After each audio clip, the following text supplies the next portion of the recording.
It's been over 14 years since Dixie Brewery has opened its doors to the city of New Orleans. Today, they welcome back their biggest fans and new ones to enjoy their new site. With fears of coronavirus spreading through our mail, should we be disinfecting it?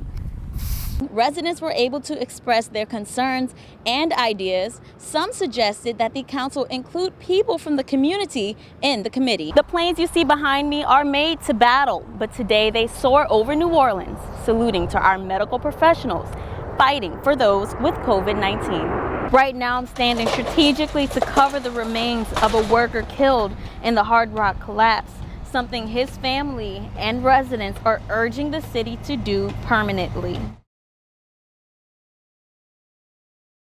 We talk about the bodies. We were told from day one that the priority was to retrieve these bodies. Residents looking out for the families of the two workers killed showed up to a hearing aimed to create a city council oversight committee for the Hard Rock collapse. Residents were able to express their concerns and ideas. Some suggested that the council include people from the community in the committee. Don't incorporate 100% of people of a high staff, because you know why? They could be bought at a price. The two workers still trapped in the building is a major focus for the committee.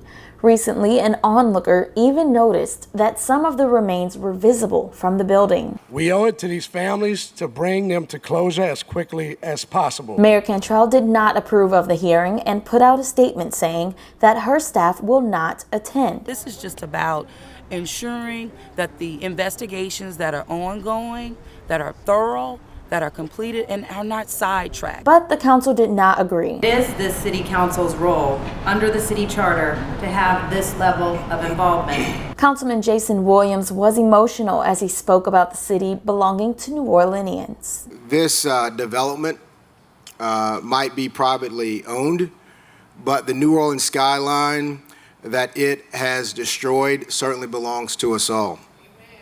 The meeting ended with a unanimous vote. The council now has authority to look into all aspects of the Hard Rock collapse and New Orleanians an opportunity for their voices to be heard. In New Orleans, Brandy Campbell. My wife had to work today, and honey, I'm sorry, but I'm having a good time.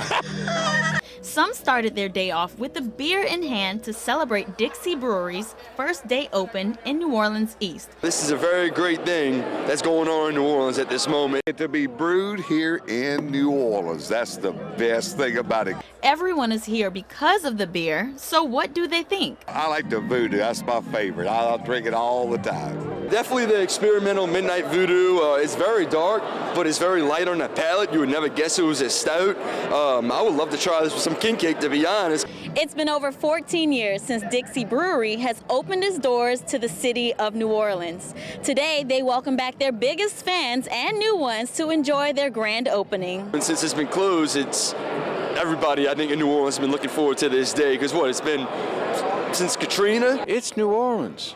You had to be a fan. Just wait for it to come back to town. After Katrina, Dixie decided to brew in other states in order to keep business going. Now, all brewing will happen in the new location. As for New Orleans East, it has been struggling for quite some time now. I think it's really helped the city for employing people out here in New Orleans East. It's going to be a big help to this area. This is a project that Gail Benson and the late Tom Benson began in 2017 when they gained majority ownership of the company. Their plans was to return to New Orleans in 2 years. Today, that goal was met. Reporting from New Orleans East, Brandy Campbell. Weeks have passed as we've been urged to stay at home. Today, people all over the city took a step outside under blue skies in honor of our heroes. The planes you see behind me are made to battle, but today they soar over New Orleans, saluting to our medical professionals fighting for those with COVID-19. It's obviously not over, but I think this was a really nice tribute for them.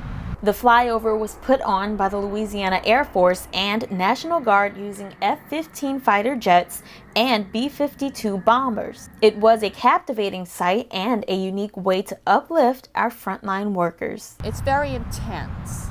You know, you're living every day wondering, hey, you know, am I going to be next? Is the person next to me, my coworker, going to be next? Giovanni's best friend works in UMC. He asked him to be here today. And I said, of course, I'm gonna come here and support y'all and everything. So, you know, by him working there and everything, he putting his life in danger.